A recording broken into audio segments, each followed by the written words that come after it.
माँ का प्रेम ही अद्भुत।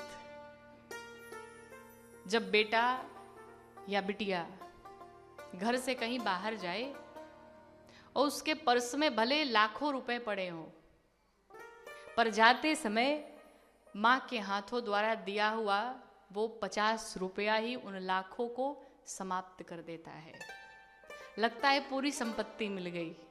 और माँ की ये आदत होती है, बच्चा चाहे जितना बड़ा हो जाए, बिटिया चाहे जितनी बड़ी हो जाए, उसके पास लाखों रुपए हो, लाखों पैसे हो, पर फिर भी माँ की ये आदत होती है, माँ का ये प्रेम होता है कि उसे पता है कि इस पैसे की कोई आवश्यकता नहीं है, पर फिर भी वो 50 रुपए दे के ये कह देती रास्ते में कुछ खा लेना। ऐसा होता है माँ का प्रेम। और ये बात सिर्फ, ये कार्य सिर्फ माँ ही कर सकती है, दूसरा कोई नहीं कर सकता। वो लाखों रुपए की कीमत तभी समाप्त हो जाती है जब विदाई के समय पर्स में माँ 100 रुपए 200 रुपए डाल दे। उसके सामने वो लाखों रुपए की कोई कीमत नहीं होती महाराज। और वो बड़भागी हैं जिसके जीवन में माता पिता है। जीते जी तो शायद कीमत नहीं पता चलती, पर जाने के पश्चात लगता है कि सर से साया समाप्त हो चुका है, हम अकेले पड़ चुके हैं। एक बार एक प्रोफेसर क्लास में बैठ करके लेक्चर दे रहे थे, तो उन्होंने एक स्टोरी सुनाई बच्चों को। का एक बार एक दंपति पति पत्नी कहीं यात्रा कर रहे थे, तो जो सीप होती है उसमें यात्रा हो रही थी। यात्रा करते करते बड़े आनंद के साथ दोनों पति पत्नी जा रहे थे। अचानक कैप्टन ने ये सबको बताया कि अब ये नाव डूबने वाली है, नाव डूबने वाली है, जल्दी आप लोग अपने अपने सुरक्षा की व्यवस्था कर लीजिए, इससे उतर जाइए। तो उस सीप में भी एक नाव होती है। उस नाव को बाहर निकाला गया और लोगों से कहा गया जल्दी शीघ्र ही आप लोग इस नाव पर आइए और अपने जीवन को सुरक्षित करिए। सारे लोग बारी बारी से उस नाव पे आते गए, उस नाव पे आते गए। अंत में वो 2 पति पत्नी बचे। अब ऐसा था कि सारी नाव भर चुकी थी और आदेश आया कैप्टन का कि अब इस जो एक अंतिम नाव बची उसमें सिर्फ एक ही व्यक्ति आ सकता है। पति पत्नी दोनों खड़े हैं और आदेश है कि कोई एक व्यक्ति आ सकता है। पति ने जैसे ही सुना दौड़ के कूद गया नाव पे, और पत्नी उसी जहाज में जो जहाज अब डूबने वाली थी। पति कूद के चला गया पत्नी को छोड़ के। प्रोफेसर ने बच्चों से पूछा कि पत्नी जाते समय उसे पता है कि अब तो मैं मरने वाली हूं और मेरा पति मुझे अकेला छोड़ के कूद गया, उस अंतिम क्षण में पत्नी ने अपने पति से क्या कहा होगा? आप कल्पना करिए,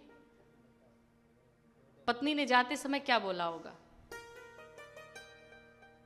कुछ बच्चों ने कहा कि उस पत्नी ने कहा होगा कि तुम धोखेबाज हो। क्लास के सभी बच्चों ने कहा कि उस पत्नी ने यही कहा होगा कि जीवन भर हमने तुम्हारा साथ दिया और आज इस ऐसे घड़ी में तुमने हमारा साथ छोड़ दिया, तुम धोखेबाज हो। पर पूरे क्लास में एक बच्चा एकदम शांत बैठा हुआ था, शांति से। तो टीचर ने पूछा कि ये बताओ, सबने तो कह दिया कि उसने जाते समय अपने पति को धोखेबाज कहा होगा, तुम क्यों शांत बैठे हो? तुम्हें क्या हुआ? तुम्हारा उत्तर क्या है? तो छोटे से बच्चे ने जवाब दिया कि उस पत्नी ने जाते समय अपने पति से यही कहा होगा कि मैं तो अब जा रही हूं, लेकिन तुम हमारे बच्चों का ध्यान रखना, उन्हें कभी कोई कष्ट नहीं होने देना। प्रोफेसर के आंखों से आंसू आ गए। कहा, यह बात तुम्हें पता कैसे चली? क्या तुम्हें ये स्टोरी पता थी?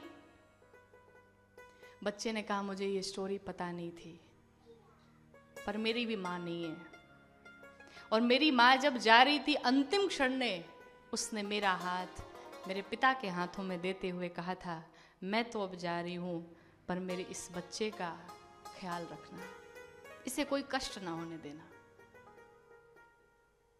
पूरे बच्चे रो पड़े उस दर्द को महसूस करके।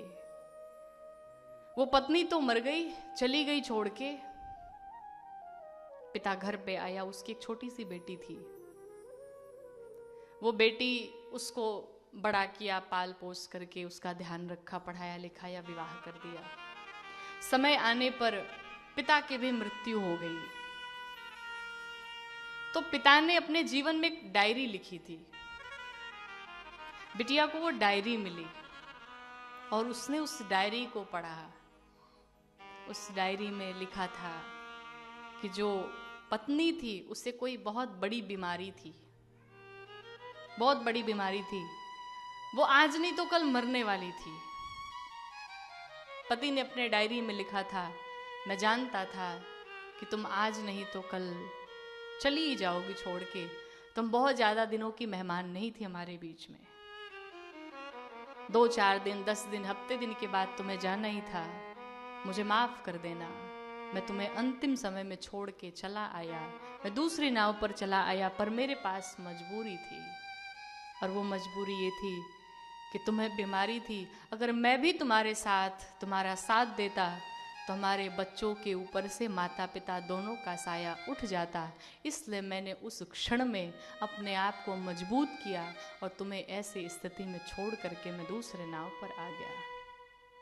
बिटिया ने जब देखा, पढ़ा, उसकी आंखें नम हो गई, रो पड़ी वो। तो ऐसा होता है माता पिता का प्रेम। माँ के लिए जीवन में कुछ भी महत्व नहीं रखता उसके बच्चों से ज्यादा। माँ अपने बच्चों से बहुत प्रेम करती और उन बच्चों के लिए सब कुछ न्यौछावर करने को तैयार रहती है। माँ सब कुछ छोड़ने को तैयार रहती है। इसलिए कथाओं में हम बार बार कहते हैं, सदैव अपने माता पिता की सेवा करें, सदैव अपने माता पिता की पूजा करें। कोई ऐसा कार्य ना करें जिससे उन्हें कोई कष्ट पहुंचे, जिससे उन्हें कोई क्षति पहुंचे। भगवान को प्रसन्न करना है तो अपने माता पिता को प्रसन्न कर लिया जाए। जब तक हैं उनकी सेवा कर ली जाए। माँ जैसा निस्वार्थ प्रेम इस दुनिया में, संसार में कोई नहीं कर सकता है। इसलिए जीते जी उनके रहते हुए उनकी खूब सेवा कर लीजिए।